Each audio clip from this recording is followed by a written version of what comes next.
Nah, beliau ini merupakan seorang dosen dari IAIN Jember dan juga psikolog. Nah, harapan saya untuk teman-teman pada malam hari ini bisa aktif ataupun menyimak materi yang akan disampaikan oleh narasumber kita pada malam hari ini. Jadi langsung saja waktu dan tempat kepada Bu Arum saya persilahkan.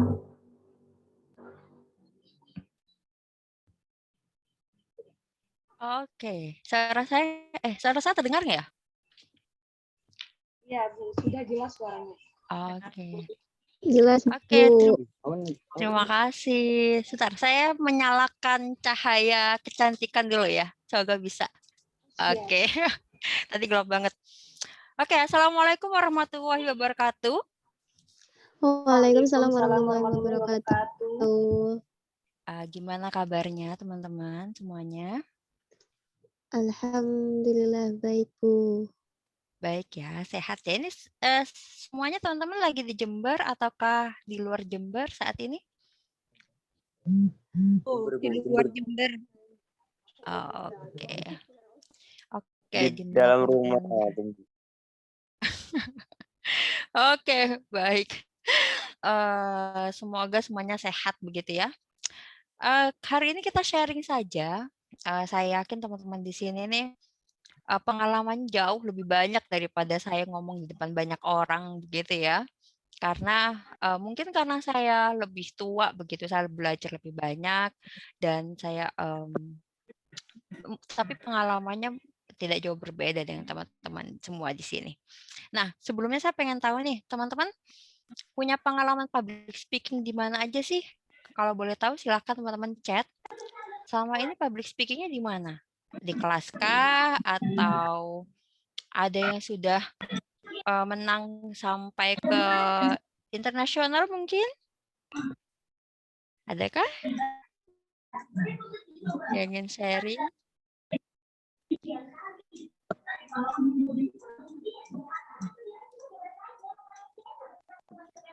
Ini saya bisa share screen ya, Mbak? Ya. Ya, bisa Bu, monggo silakan. Nggak bisa nih. Host disable participant screen sharing.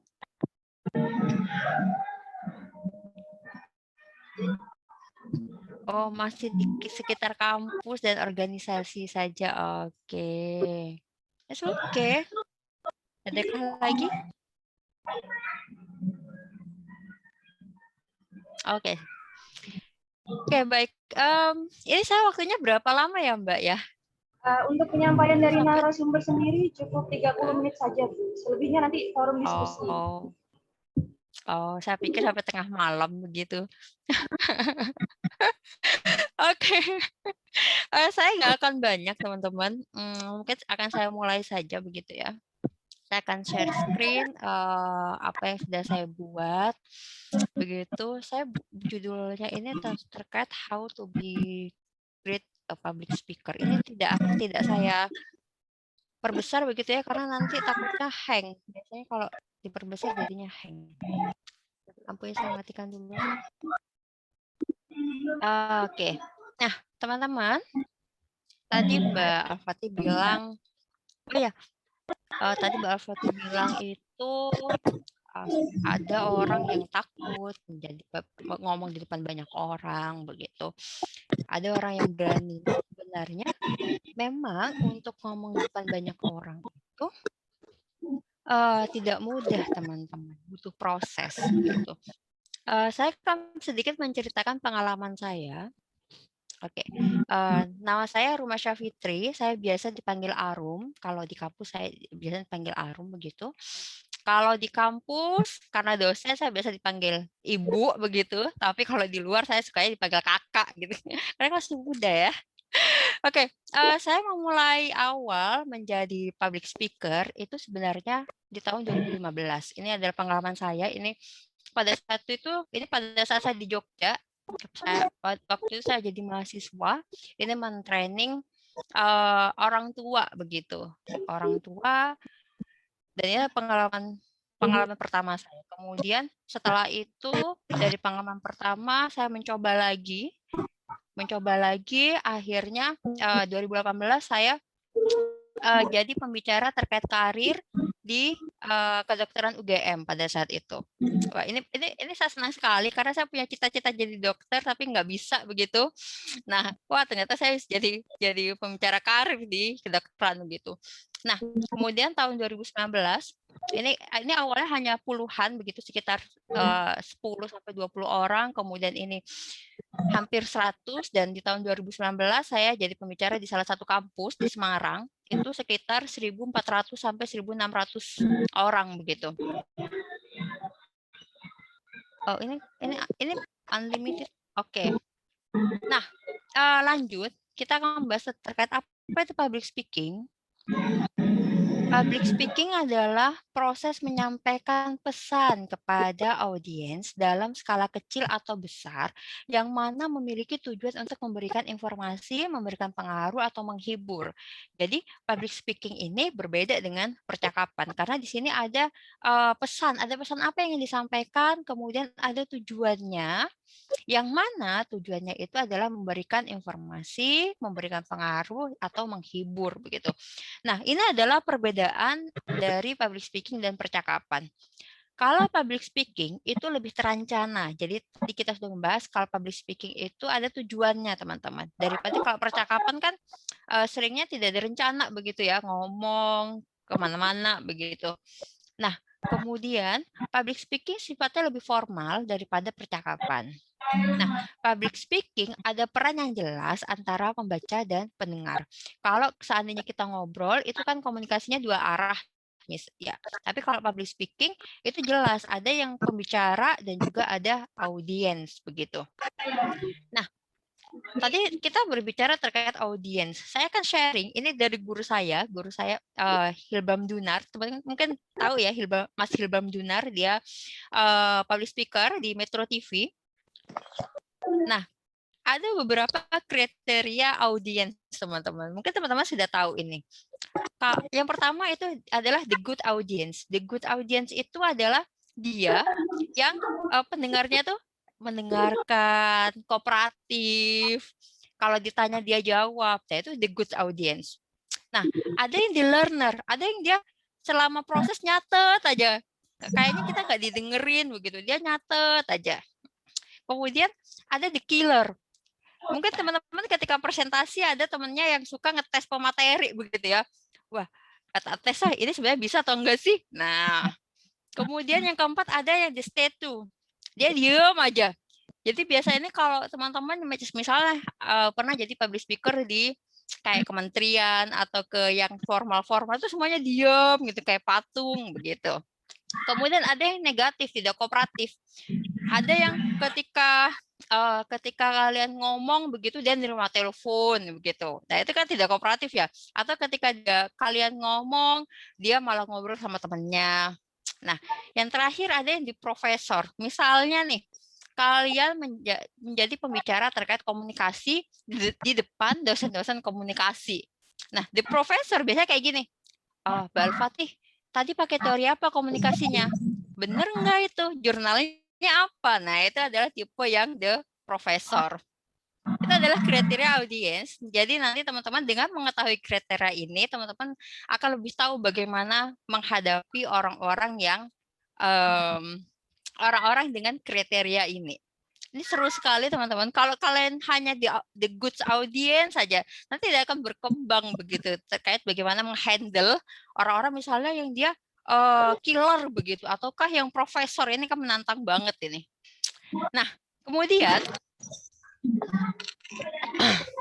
sebenarnya kenapa sih keterampilan public speaking itu penting?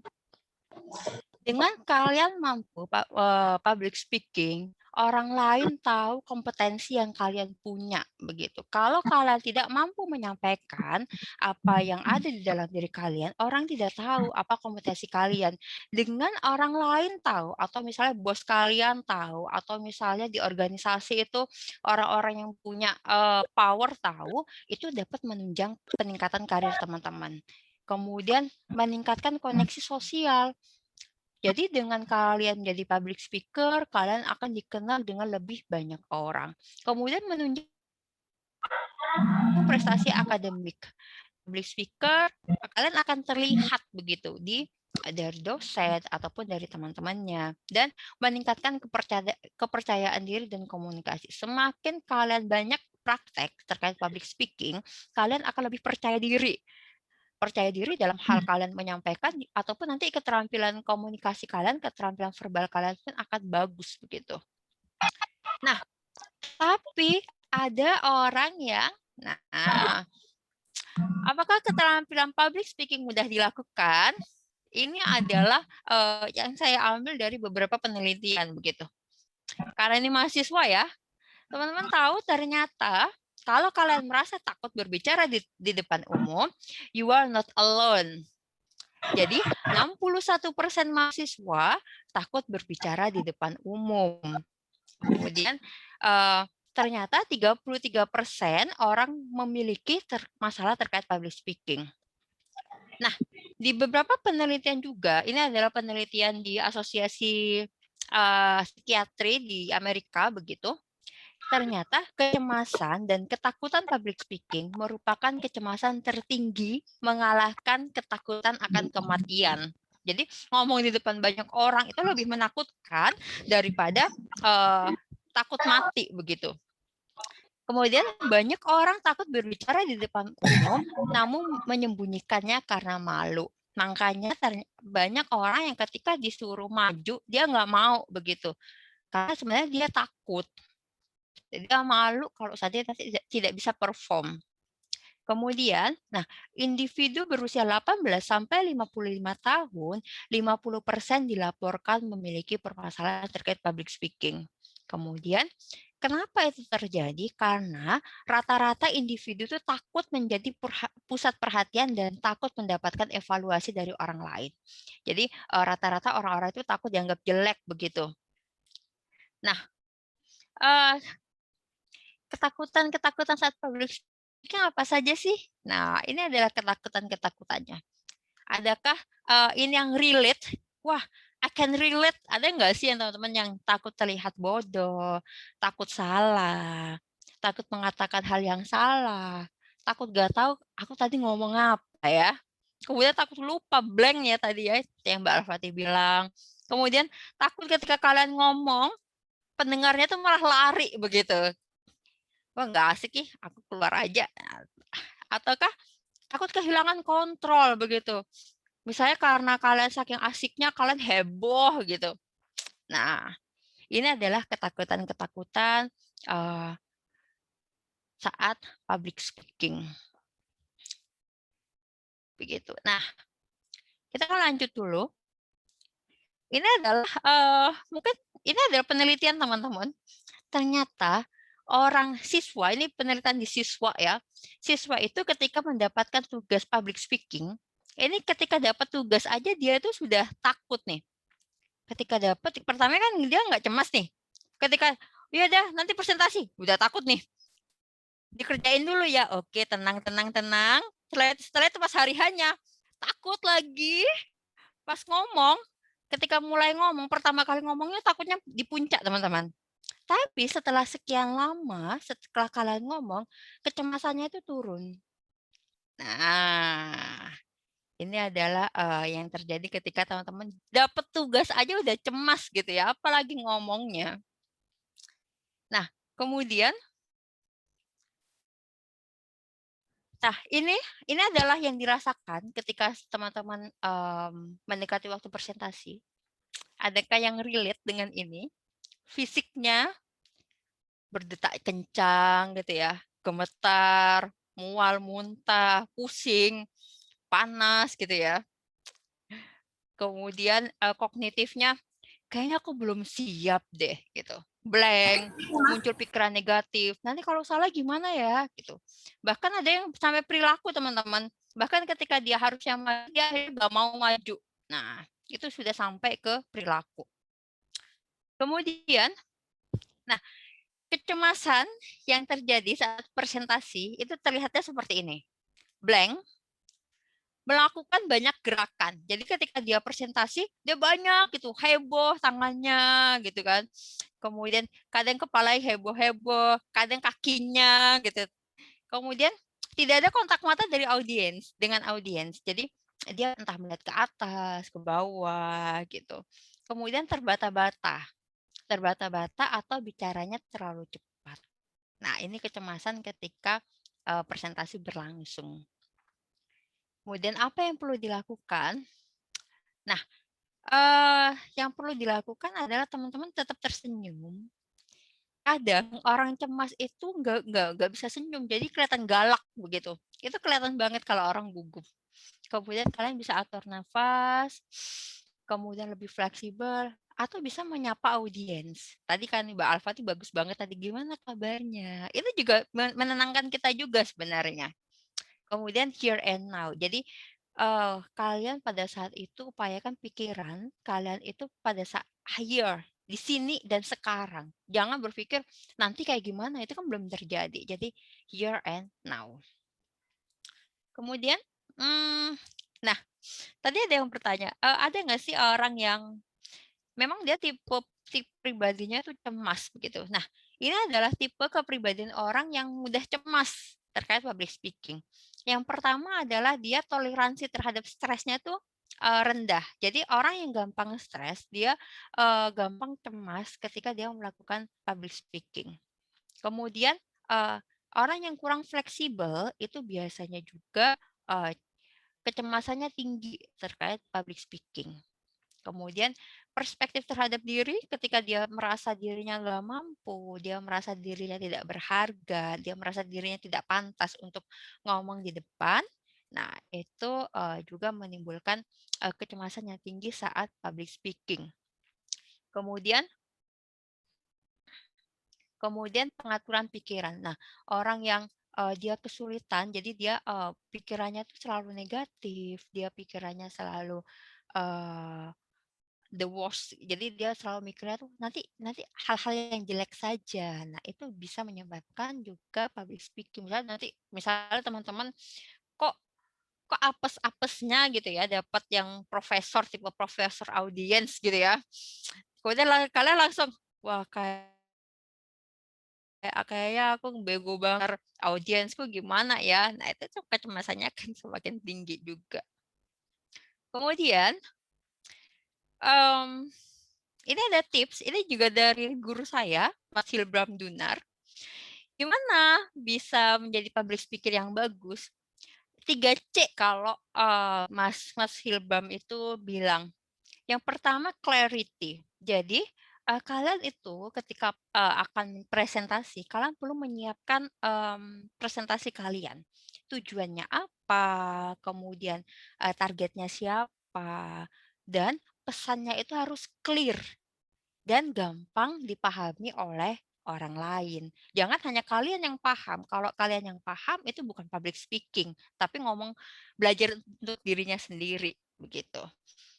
Nah, kemudian confidence. Kalau kalian tidak yakin dengan diri kalian, bagaimana kalian bisa meyakinkan orang lain? Itu prinsip dari confidence.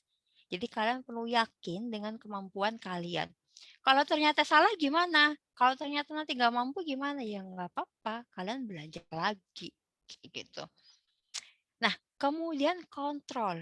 Kalian perlu mengontrol situasi dan memonitor apa yang terjadi. Jadi ketika kita menjadi public speaking, kita perlu mengontrol situasi, kita perlu megang kendali di proses itu. Makanya tadi salah satu yang membuat kita berhasil itu lebih fleksibilitas. Jadi sebagai public speaker, kita perlu fleksibel. Terkadang teman-teman, apa yang kita sudah rencanakan, kayak rencanaku udah perfect gitu ya, tapi di hari H ternyata ambiar begitu. Nah, itu kita perlu fleksibel di situ. Dan yang terakhir, ini adalah konsep dari, mungkin teman-teman nanti bisa cari di bukunya Mas CLAPS. CLAPS ini singkatan dari Clear, Loud, and Powerful Speaking. Mungkin teman-teman yang dari komunikasi ini lebih jago daripada saya. Jadi clear, ketika ngomong kita perlu clear. Bahkan kami diajarkan untuk ngomong A, I, U, E, O-nya itu yang benar. A, I, U, E, O begitu. Kemudian terkadang kan karena kita pada suku-suku tertentu ada kata-kata, ada huruf-huruf kalau Jawa itu kadang medoknya tuh bikin omongannya jadi gak jelas gitu kan. Nah, itu bisa kalian kita perlu belajar bagaimana clear. Kemudian loud. Jadi kita perlu keras suaranya, jangan bisik-bisik. Ya, nanti kita akan bahas tentang public speaking ya. Itu kan nggak enak didengarnya. Jadi lebih loud. Kemudian powerful speaking. Jadi kita perlu punya suara yang powerful. Mungkin teman-teman di sini ada yang dari paduan suara begitu ya. Powerful speaking itu bisa didapatkan ketika kita mengeluarkan suara dari perut begitu ya. Dari diafragma apa ya? Jadi bukan dari pita suara. Kalau pakai pita suara, kita akan gampang serak dan suaranya cempreng jadinya. Jadi kurang bulat gitu. Itu kalau kata guru saya ini. Nah, jadi tipsnya ini adalah kalau ini di sini jadi 4C begitu ya. Kalau di Mas Hilbam itu jadi 3C plus clubs. Clarity, confidence, control, and clubs clear, loud, and powerful speaking. Nah, materi saya hanya itu sebenarnya teman-teman. Nanti kita diskusi saja ya. Tapi ada pesan begitu. Ini dari senior saya di psikologi.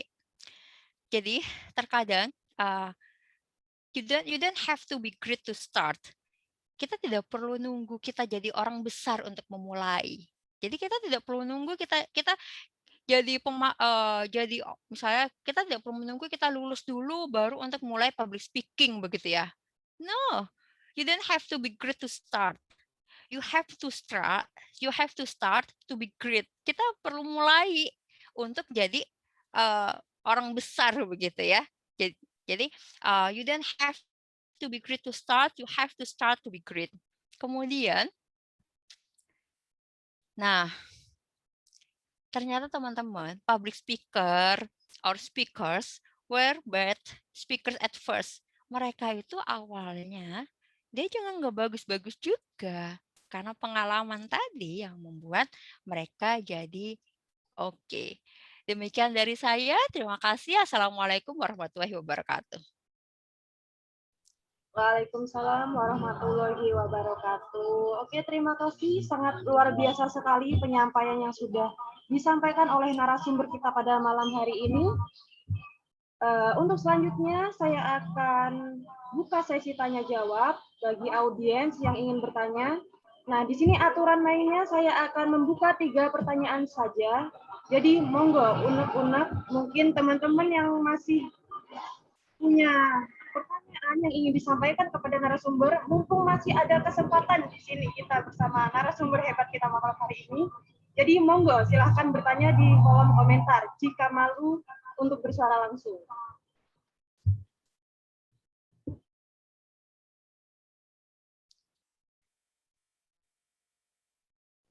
Saya. Siap, monggo Saya mau silahkan. tanya. Ya, terima Silakan kasih. on cam kamera dulu Kak sebelum tanya. Biar tahu mukanya nih. Ini gelap ini. Gelap ini, di sini mati lampu soalnya. Oh gitu. Oke, monggo. Sebentar aja. Center. boleh. Belum diperbaiki, Mbak, anunya, Mbak. Listriknya. Lampunya mati. Bismillahirrahmanirrahim. Assalamualaikum warahmatullahi wabarakatuh.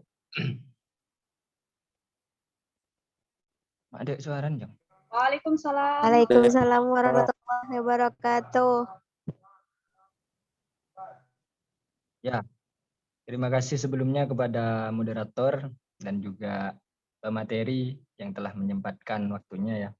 Cukup baik apa yang disampaikan.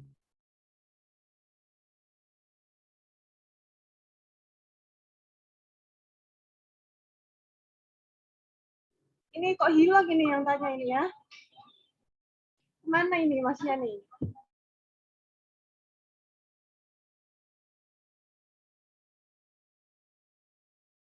Oke, mungkin bisa dilanjut yang lain dulu. Yang mau bertanya juga silahkan.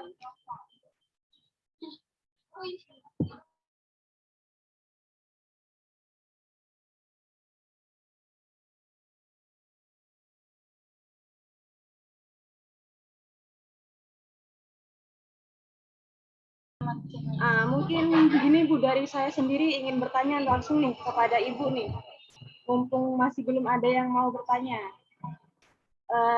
Di sini kan kita sebagai mahasiswa yang ikut organisasi, pasti di luaran sana mikirnya, oh kalian anak-anak organisasi pasti pinter banget tuh ngomong di depan publik, dibandingkan dengan mahasiswa kupu-kupu yang nggak ikut organisasi apapun. Namun, di balik semua itu, masih banyak sekali, meskipun kita sebagai mahasiswa organisasi, takut untuk bersuara ataupun berbicara di depan umum seperti halnya ketika kita disuruh untuk menjadi moderator ataupun pemantik seperti itu, Bu. Nah, di sini tipsnya itu untuk mengendalikan rasa takut ataupun nervous yang kita alami, Bu, gimana ini, Bu? Solusinya mungkin dari Ibu Arum sendiri seperti apa? Oke. Denny ini udah masuk nih, apa nggak ditanyain dulu Mas Denny-nya? Nanti mati lampu lagi itu, kasihan. Mungkin bisa dijawab dulu pertanyaan dari saya. Nanti bisa dilanjut lagi. Oke. Kenapa mahasiswa organisasi yang ikut organisasi itu lebih lebih dilihat keterampilan public speaking-nya, karena teman-teman di organisasi kesempatan untuk ngomongnya lebih banyak daripada mahasiswa yang kupu-kupu begitu kan. Kalau yang kuliah pulang mereka ngomongnya itu ketika di dalam kelas atau bisa jadi mereka sebenarnya jago tapi gak ikut organisasi, mungkin mereka ikut kegiatan di luar kampus begitu. Misalnya dia kerja begitu ya. Itu akan berbeda konteksnya. Nah, seperti yang saya bilang tadi, kita takut ngomong di depan banyak orang itu hal yang wajar, teman-teman. Seperti halnya kita kan kalau ketemu orang baru takut nggak untuk ngomong? Takut ya, apalagi kalau ini banyak, kemudian kita perlu menyampaikan sesuatu begitu, dan sesuatunya ini kita nggak tahu orang ini sudah tahu atau belum, nanti diterima atau tidak begitu kan. Nah, kalau sebagai public speaker yang kalian sebagai pemateri begitu misalnya, yang perlu dilakukan adalah persiapkan materinya. Materi itu yang pertama adalah materi itu adalah kalian yang punya begitu. Pasti kalian yang memahami lebih dalam terkait materi itu. Jadi kalian perlu percaya akan kemampuan kalian perlu percaya akan materi yang kalian sampaikan. Kalau seandainya nanti salah kayak gimana? Nah, salah satu kriteria public speaker yang baik adalah dia fleksibel. Ketika dia salah dan dia tahu itu salah, kalian perlu menerima itu. Itu sebagai proses pembelajaran. Jadi kita mikirnya terkait growth mindset ya. Kalau teman-teman tahu terkait fixed mindset dan growth mindset, kalau fixed mindset ketika dia salah, ketika dia biasanya orang yang takut, kemudian orang yang gak mau untuk bergerak, itu biasanya fixed mindset. Karena dia malu, takut dibilang jelek, begitu kan. Tapi dia tidak berkembang. Tapi kalau kalian memberanikan diri untuk berani salah ataupun berani malu begitu, kalian akan berkembang di situ karena kalian ya udah ketika saya salah, akui salah itu besoknya dievaluasi begitu. Nah, seperti itu. Kemudian kalau kalau seandainya gugup nih ya sampai nggak bisa ngomong, kalian perlu duduk dengan tenang. Kalau seandainya sebagai moderator atau sebagai pemateri, kaki itu biar tenang, tubuh kita itu harus menginjak tanah, teman-teman. Jadi kaki itu perlu menginjak tanah, kemudian perlu tegak. Karena kalau tegak itu oksigen itu sampai ke otak kita dengan lancar. Makanya kita akan lebih tenang di situ. Kemudian kalau saya itu ketika ngomong depan banyak orang pada saat itu yang sekitar 1.000 orang, saya itu berusaha memposisikan saya lebih tinggi daripada mereka. Jadi pada saat itu saya kalau jadi public speaker offline itu seringnya pakai high heels. Kalau perempuan ya. Karena kalau saya merasa lebih tinggi dari orang lain, itu saya merasa lebih percaya diri. Jadi tergantung masing-masing orang. Kemudian silahkan atur nafas dengan baik. Kalau kalian masih nafasnya itu tidak teratur, itu masih gugup sampai sampai apa namanya oksigen itu di dalam tubuh kalian itu berjalan lancar. Tapi yang terpenting adalah kalian perlu mempersiapkan diri dengan baik. Kalau sebagai moderator, kalian perlu tahu konteksnya apa, kemudian siapa pembicaranya, jangan sampai ketika kalian memoderatori salah nyebutin namanya begitu, salah menyebutin instansinya. Nah, itu persiapan itu penting sekali. Karena persiapan itu kontribusinya sekitar 80% kalau dari penelitian. 80% itu persiapan, 20% itu pas pelaksanaan. Begitu, Mbak Al-Fatih. Semoga menjawab ya. Terima kasih Bu atas jawabannya. Mungkin ini dari tadi Mas Denny Rofiki yang ingin menyampaikan pertanyaannya, silakan.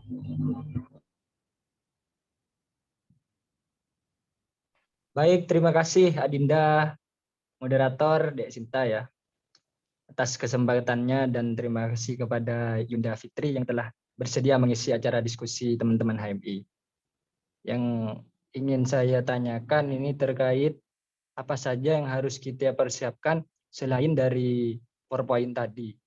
Karena seringkali ketika, ini pribadi Bu, ketika mempersiapkan diri meskipun sudah ada PowerPoint, nanti ketika penyampaiannya itu tidak sesuai sama yang kita pelajari sebelumnya.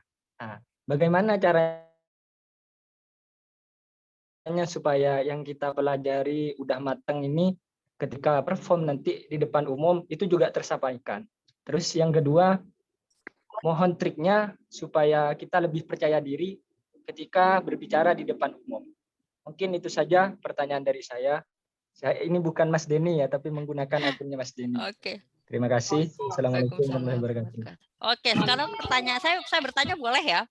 Yang bikin kalian nggak percaya diri itu apa? Belum. Gak Loh. tahu. Karena masing-masing orang itu yang bikin nggak percaya diri beda-beda. Jadi misalnya nih, ada orang yang ketika nggak berani ngomong di depan orang, dia nggak percaya diri karena dia punya pengalaman dipermalukan di masa lalu. Itu bisa dia sampai sekarang tidak percaya diri. Ada. Nah, lalu kenapa kamu nggak percaya diri? Takut sama audiensnya atau apa? Sering Atau nggak yakin sama materi? Tiba-tiba keluar keringat gitu Bu. Tiba-tiba Oke. keluar keringat gitu. Oke. Itu hal yang wajar sebenarnya, Denny. Jadi ketika kita di depan, kemudian keringat dingin, kemudian kita gemeter, itu hal yang wajar, itu kecemasan karena bisa jadi jam terbangnya masih kurang banyak. Denny sudah berapa lama jadi public figure? Ngomong di depan banyak orang. Bukan siapa Mas sih? Bukan Denny? Siapa namamu? Ja'far, Bu. Ja'far. Oke, Ja'far. Ja'far. Udah berapa lama jadi public speaker? Gak ada, cuma presentasi di kelas aja, Bu. Presentasi di kelas sudah berapa lama? Kamu semester berapa sih, Ja'far? Udah semester akhir, Bu. Biasanya orang semester akhir ini nggak mau ya ngomong semester berapa ya? Sebelum-sebelumnya. Semester 8. Oh, semester 8. Yaitu bisa jadi ketika kita itu kurang banyak, kemudian kurang bervariasi. Bisa jadi karena takut salah. Ja'far takut salah nggak ketika ngomong depan banyak orang? Iya, Bu. Saya orangnya selalu takut salah, Bu. Takut salah, kemudian takut diketawain, begitu ya? Iya, Bu. Nah, kalau hal seperti itu, Ja'far perlu terbuka. Jadi kalau misalnya nanti salah, diakui saja salahnya, nggak apa-apa. Jadi perlu menyiapkan diri untuk salah dan perlu menyiapkan diri untuk ya memang ada kelemahannya begitu, Ja'far. Jadi dengan kita lebih terbuka terhadap itu, kita akan lebih enjoy ketika kita di depan. Sebenarnya audiens itu nggak tahu kalau kita grogi. Sebenarnya loh. Coba deh ketika kalian ngomong depan banyak orang, setelah selesai, kalian tanya. Kalian pernah nggak mengevaluasi ketika kalian presentasi ke teman-temannya? Pernah, Bu. Terus evaluasinya gimana? ya kadang mereka cuma baca itu dievaluasi sama. Bukan evaluasi materinya, tapi evaluasi performance. Tidak pernah. Nggak pernah. Coba deh sekali-kali kamu tanyakan. Tadi penampilanku gimana? Aku kelihatan gugup nggak? Kayak gitu, Ja'far. Karena sebenarnya ketika kita ngomong, kita merasa gugup, orang lain nggak tahu kalau kita gugup. Kayak gitu. Nah, kemudian terkait materi begitu ya, kita udah nyiapin banyak gitu ya, tapi kok ketika pas hari hanya kita nggak bisa begitu. Nah, ini karena kita bergantung kepada PPT-nya, Ja'far. Jadi, ketika kita menyiapkan presentasi, kita nggak fokus ke PPT sebenarnya. Kita perlu fokus ke pemahaman yang sudah kita punya gitu. PPT itu untuk memancing saja. Yang perlu dilakukan adalah latihan sebelum presentasi. Sampai kita menguasai. Kalau misalnya pas presentasi kita udah latihan banyak, saya udah latihan banyak nih, tapi ketika presentasi masih blank gitu kan. Pada saat itu bisa jadi teman-teman cemasnya tinggi sekali, gugup begitu ya. Yang perlu dilakukan adalah atur nafas. Jadi teman-teman perlu kalau di psikologi itu kita perlu berada dalam kondisi sadar begitu. Kalau gugup biasanya kan kita nggak sadar nih. Coba deh kita itu manusia itu seringnya di ketidaksadaran. Coba saya tanya tadi motoran dari tadi motoran nggak, Ja'far? Naik motor nggak selama 1 hari ini? Iya. Iya, Bu. Dari mana ke mana? Jauh, Bu. Dari rumah sakit, dari rumah kemana-mana. Nah, dari rumah sakit ke rumah lekmu, kamu melihat apa saja? Ingat nggak? Melihat motor, terus pemandangan, Motornya warna apa? Garung. Motor warna apa ya? Warna hitam. Coba orang-orangnya bagaimana? Orangnya biasa pakai helm, Bu. Oke, Ada bajunya yang warna apa saja? Bajunya nggak tahu kalau bajunya ya. Nah, itu kadang kita kalau naik motor kan kita tuh lebih karena udah kenal begitu ya. Kita tuh sebenarnya kondisi nggak gitu sadar begitu. Makanya ketika kita presentasi, ketika cemas, kesadarannya itu tidak penuh. Pada saat itu kita perlu menenangkan diri, kita mengatur nafas, kemudian untuk meningkatkan kesadaran kita perlu melihat sekeliling. Oh, itu ada kursi, kursinya warna hitam. Oh, ini ada audiens saya itu ada 10. Kemudian kalau kamu kenal, oh ada ini kayak gitu. Jadi pada saat cemas kita perlu meningkatkan kesadaran kita, begitu Ja'far. Jadi terkadang kalau di psikologi itu ya, kalau orang cemas, takut dan stres, itu kesadarannya kurang. Makanya ditanyakan. Biasanya psikolog menanyakan kayak gini. Oke, di ruangan kamu itu ada apa aja? Oh, ada lemari, ada tegel, ada tembok. Oh, coba temboknya itu gimana rasanya? Oh, ini temboknya kasar, halus, nah kayak gitu. Jadi ketika cemas itu silahkan bangkitkan kesadaran, atur nafas, kemudian lihat sekelilingnya sampai Ja'far tenang begitu. Kalau sudah tenang, nanti akan lebih lancar biasanya, gitu Ja'far. Baik, Bu. Tapi kalau segi berbicara pengalaman itu lebih mudah kayaknya, Bu, daripada saya mempelajari sesuatu terus menyampaikan gitu ke teman-teman. Iya, karena berarti penguasaanmu terhadap materi itu masih belum kuat. Jadi itu akan bagus sekali kalau Ja'far materinya itu dengan pengalaman, ditambahkan pengalaman begitu. Entah pengalaman Ja'far sendiri ataupun pengalaman tokoh-tokoh yang Ja'far sampaikan. Misalnya Ja'far jurusan apa ya? Prodi apa ya?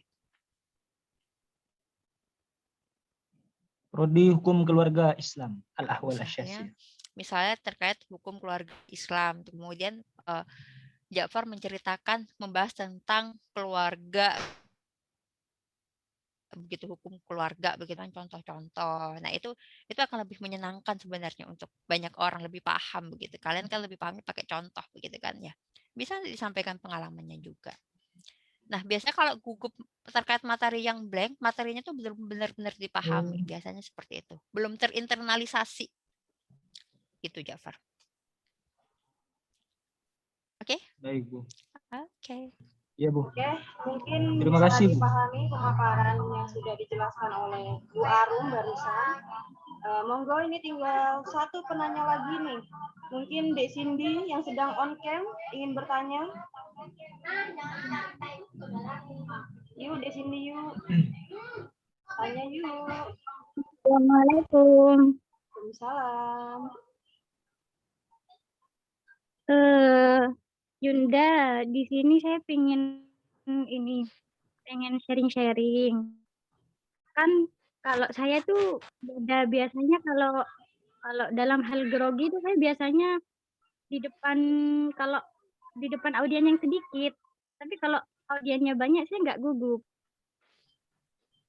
Nah, jadi kan akibatnya itu bisa lupa materi atau bahkan apa yang sudah dipelajari itu bisa berbeda nanti di depannya. Kalau sudah berhadapan sama masyarakat, pas di depan audien tuh jadinya berbeda sama materinya. Oke, cukup itu saja pertanyaannya. Oke, terima kasih. Nah, ini pertanyaan dari Dek Cindy barusan ini faktornya tergantung pada audiensnya, Bu. Sedikit enggaknya itu bisa mempengaruhi lancarnya dia berbicara. Nah, itu gimana itu, Bu? Oke. Sedikitnya itu siapa? Apakah yang punya power lebih besar dari kamu ataukah yang powernya sama? Biasanya yang seperti apa yang kamu cemasin? Pernah ada sering pengalaman kayak gini. Kayak seandainya mau ikut kontes lomba pidato atau lomba tausiah gitu kan, harus ada seleksi dulu. Nah, sedangkan kalau seleksi itu kan cuma di depan juri. Sedangkan kalau udah kontesnya kan langsung di depan banyak audien gitu tuh Yunda. Jadi kan gugupnya tetap di depan juri langsung. Oke, berarti gugupnya karena dinilai begitu ya, Cindy ya? Iya. Kalau Iya. sama audiens yang masyarakat kan nggak dinilai, terserah Cindy gitu kan. Tapi kalau di juri kan dinilai gitu. Gitu. Iya, pikirannya itu takut salah atau takut salah kata atau gimana gitu. Oke. Memang Cindy ketika tujuannya itu memang untuk dinilai untuk perlombaan, itu stresnya juga semakin tinggi. Itu memang hal yang wajar. Ya enggak? Mungkin semua teman-teman di sini kalau ikut lomba pasti gugup, ya enggak? Caranya adalah ya udah tadi sebenarnya kita perlu yakin dengan yang kita sampaikan. Terkadang juri nggak paham kok dengan materi kita sebenarnya. Kayak yang paham itu kan yang materi yang kamu sampaikan kan kamu kan. Sama dengan skripsi deh, ya kan? Coba deh, ini ada yang lagi nyusun skripsi nggak? Pasti ketika kalian presentasi di depan penguji, itu takutnya takutnya lebih besar daripada ketika kalian ngomong dengan teman-teman kalian. Kalian di situ kalian diuji sama dengan Cindy tadi. Ketika saat itu kalian diuji. Oleh karena itu persiapannya itu lebih panjang, Cindy. Persiapannya itu nggak cukup kalau kita semalam begitu ya. Besoknya kita harus tampil itu nggak bisa. Jadi persiapannya itu cukup panjang. Kemudian salah satu triknya adalah itu direkam suaranya ketika latihan. Silahkan direkam suaranya, kemudian silakan atau pakai cermin begitu. Jadi nanti suaranya didengarkan lagi, oh ini sudah bagus atau belum ya. Kemudian di cermin ekspresi wajah saya itu seperti apa ya. Karena body language itu juga faktor yang menentukan biar nggak gugup bisa. Maka masih tetap tegak atau enggak. Ada beberapa orang juga yang punya pengalaman seperti Cindy, dia itu latihannya dengan memanggil teman-teman untuk kayak role play gitu, Cindy. Pernah nggak Cindy role play? Jadi Cindy ngomong, ada orang yang berperan sebagai juri sebelum Cindy tampil gitu. Pernah? Pernah Yunda, pernah. Efeknya kayak gimana? Apakah ada efek yang membantu nggak ketika hari hanya? Yang membantu ya diabaikan aja jurinya. Kayak seakan-akan juri itu kayak temen lawannya kita gitu. Iya, ya karena yang paham materinya kan Cindy, bukan jurinya. Ya enggak? Kalau seandainya nanti ternyata materi yang saya sampaikan agak melenceng ya, gitu kan. Terkadang kan kayak gitu ya, karena saking gugupnya jadi kemana-mana begitu. Sebenarnya enggak masalah. Asalkan tidak terlalu melenceng kan pada saat itu Cindy sudah tahu kan poin-poinnya kan apa aja gitu. Begitu sih. Jadi tetap berdiri tegak gitu, kemudian kamu perlu yakin dengan materimu sendiri dan diri kamu sendiri. Kalau kamu nggak yakin, juri pun nggak akan yakin. Gitu. Gitu ya? Ya. Oke. Ini Terima kasih Yunda. Ini mumpung masih ada waktu ya Bu, gak apa-apa nih. Ada yang mau tanya lagi nih. Dari Mas Ahmad Afan. Mungkin mau bertanya. Silahkan langsung disampaikan saja.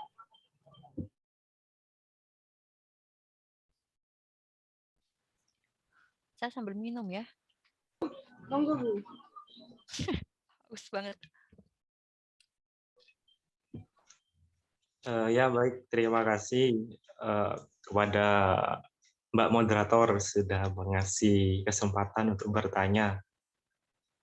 Sebenarnya yang saya tanyakan ini ya berangkat dari pengalaman sih. Saya juga pernah berbicara di depan umum waktu pertama kali.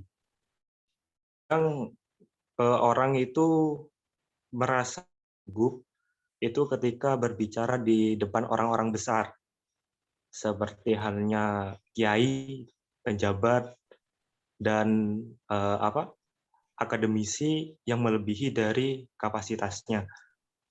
Cuma yang saya tanya, untuk menghilangkan rasa seperti itu bagaimana, Bu? Bu apa Yunda ini?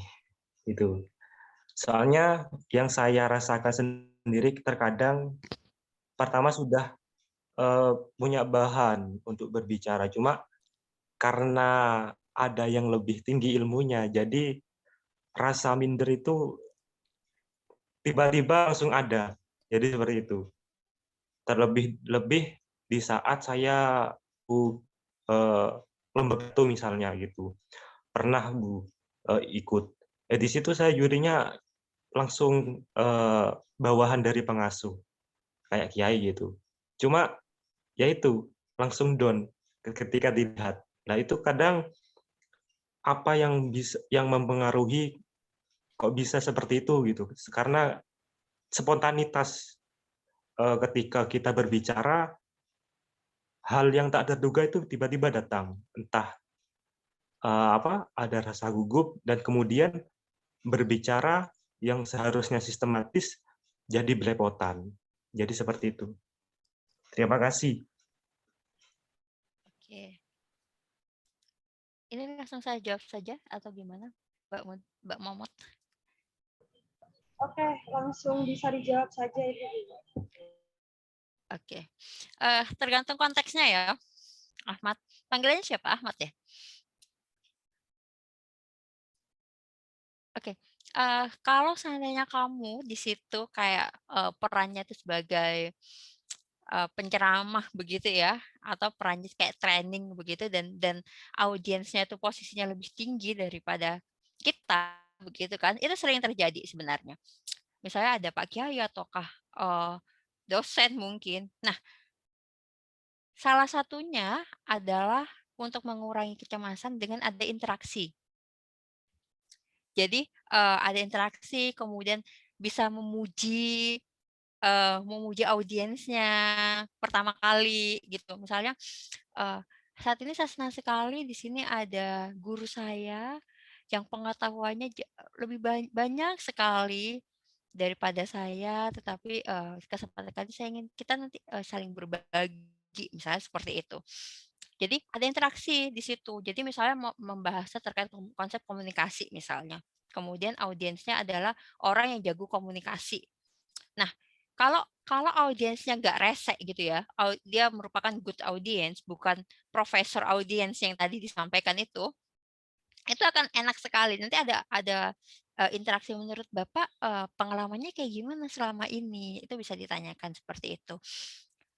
Tapi kalau konteksnya lomba dan itu misalnya orang yang paling kamu hormati atau orang yang paling beken begitu ya, terus kamu jadi pesertanya begitu. Yang perlu kita karena sebenarnya ya perilaku kita kemudian sikap kita itu pusatnya ada di pikiran.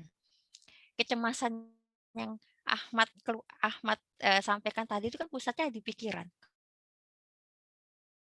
Karena takut, karena nggak oke-oke banget untuk tampil di depan mereka, begitu kan? Nah, kalau di teori kognitif, kita diajarkan untuk mengubah pikiran yang negatif tadi menjadi netral atau lebih positif atau netral. Jadi misalnya nih, Ahmad ketika ngomong di depan banyak orang, pikiran otomatis. Kalau di kognitif itu namanya pikiran otomatis yang muncul. Ketika melihat orang yang lebih pintar, kemudian pikiran yang otomatis yang muncul misalnya aku bego begitu. Nah, ini perlu diganti pikirannya. Ketika ada aku bego gitu, itu perlu diganti. Perlu digantinya dengan mencari bukti terlebih dahulu. Oh, emang aku bego ya? Aku kan udah kemarin udah nyoba nih, udah mempersiapkan. Aku nggak bego kok. Aku sudah mempersiapkan ini. Kalau salah kayak gimana? Kalau salah nggak apa-apa. Permasalahan mahasiswa adalah mahasiswa takut salah dan dia berhenti begitu. Itu permasalahan mahasiswa. Padahal salah itu nggak apa-apa, teman-teman. Salah itu nggak apa-apa, asalkan kesalahan itu nggak melanggar hukum. Dan tidak melanggar hukum norma agama ya. Salah itu nggak apa-apa. Kalian salah ngomong ketika presentasi, itu nggak apa-apa. Apalagi ketika kalian ini mahasiswa, kalian di sini ada dosen, kemudian ketika lomba, kalau lomba itu kan ada pembimbing juga ya. Nah, ada pembimbing juga yang nanti bisa mengevaluasi. Jadi kalau salah, nggak apa-apa. Itu tanamkan di dalam diri kita. Salah nggak apa-apa, saya akan belajar. Begitu Ahmad. Jadi kalau Ahmad merasa, saya nggak gitu pintar, begitu. Oke, kalau nggak gitu pintar, apanya yang kurang? Itu yang perlu diganti. Jadi ketika ikut lomba lagi, silahkan tampilkan yang terbaik, begitu. Kalau salah kayak gimana? Kalau gagal kayak gimana? Ya nggak apa-apa, gitu. Gitu ya teman-teman. Jadi mumpung kalian masih muda nih, saya tuh selalu jadi mahasiswa saya juga kayak gitu. Maaf ya Bu kalau saya salah. Nah, kalau salahnya itu bukan terkait norma agama dan hukum, itu nggak masalah teman-teman. Kalian salah ketika salah teori ya sebenarnya. Salah teori itu nggak apa-apa. Jadi gitu Ahmad, ketika di depan banyak orang, kemudian pikiran negatif yang muncul, itu perlu diganti pikiran negatifnya. Kayak gitu. Nggak mudah ini sebenarnya. Saya tahu ini nggak mudah. Saya ngomongnya gampang ya, tapi ini nggak mudah sebenarnya. Makanya perlu dilatih. Makanya konsep ini namanya kalau nanti kalian mencari tahu sendiri, ada yang namanya teori kognitif behavior. Di situ perilaku kita, emosi kita itu dipengaruhi oleh kognitif, dipengaruhi oleh pikiran. Oleh karena itu, ketika perilaku dan emosi kita itu negatif, itu karena pikiran kita yang negatif. Oleh karena itu, pusatnya ini yang perlu diganti. Gitu. Itu Ahmad. Semoga semoga menjawab ya. Oke, thank you. Terima kasih. Oke, terima kasih kepada Mas Afwan atas pertanyaannya. Bu, mungkin ini ada satu penanya lagi yang ingin bertanya banget nih. Kasihan kalau diajukan nih. Gimana, Bu? Nggak apa-apa ya, Bu? Boleh, ayo. Oke. Nggak apa-apa. Monggo langsung saja kepada Mbak Habibah. Bisa disampaikan pertanyaannya? Assalamualaikum warahmatullahi wabarakatuh. Waalaikumsalam. Waalaikumsalam warahmatullahi wabarakatuh. Warahmatullahi wabarakatuh. Sebelumnya maaf ya Bu, karena nggak on cam. Ini saya mau bertanya Bu, dari tadi kan pertanyaannya itu perihal dari diri kita sendiri, diri kita yang gugup, tidak percaya diri, dan lainnya. Pertanyaannya saya Bu, tadi dikatakan audien itu bermacam-macam, ada audien yang menyebalkan, ada audien yang mendukung kita, dan lainnya. Yang ingin saya pertanyakan, bagaimana cara kita sebagai presentator atau sebagai seorang public speaker mengontrol para audien gitu loh Bu. Bagaimana caranya supaya para audien ini tertarik dengan apa yang kita presentasikan. Gitu Bu, terima kasih. Oke. Terima kasih Habibah. Habibah benar ya? Ini teman-teman dari syariah semua ya? Ada yang Feby Bu. Ada yang Feby, Bu. Feby hadir. Oke. Dia hadir. Oke. Berarti nggak pernah ngelihat saya ya di kampus ya, karena saya jarang ke belakang. Sering. Oke. Sekarang lihat. Sering. Iya tah. Di kajian, Bu. Oke.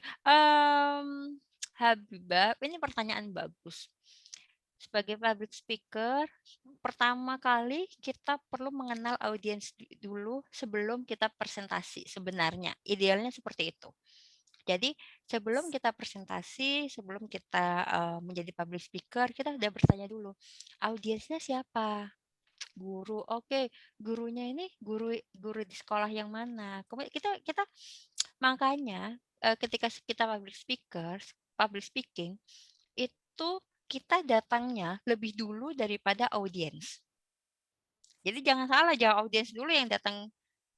Jadi biasanya tuh kita mengobservasi dulu audiensnya.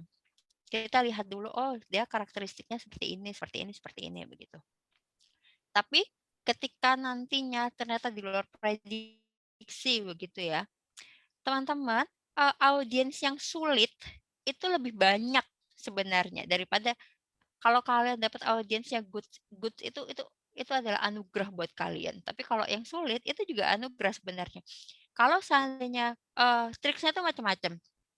Guru saya tuh dulu pernah dia audiensnya itu adalah anak SMA. Anak sekarang itu kan sukanya pakai gadget ya. Kemana-mana pakai gadget. Sudah kumpul nih, sudah ada beliau di depan.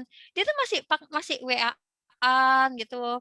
Nah, pada saat itu yang beliau lakukan adalah beliau diam, kemudian